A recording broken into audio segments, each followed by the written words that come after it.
Hi guys, have a nice day. This is Maka Tribu. Pupunta ako ngayon sa work. Tatanungin ko sila kung sino ang presidente nila. So wait lang guys ha.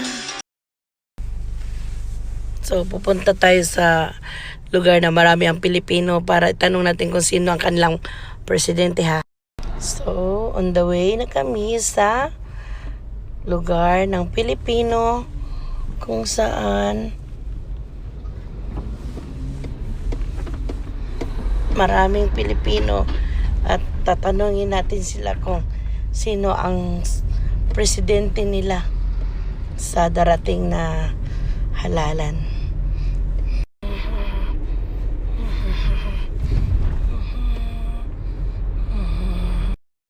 Sino presidente mo, te? BBM. BBM, ikaw, Mike. Kinsa yung presidente? BBM. Ha? Kinsa yung president? Si BBM, of course. Ay, thank you. Gwapo ni Sandro. Ah, si Sandro. President, Mar. Ah, Siya yung president. si Sarah. Sarah? Wala mandagan si Sarah. Bumbong. Bongbong? Hmm. Ah, Bongbong Marcos. Ikaw, sino?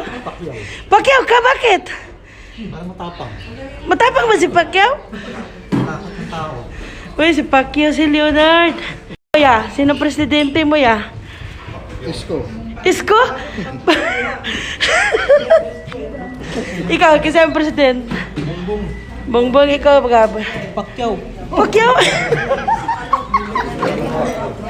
Ikaw, kasi ang president. Okay.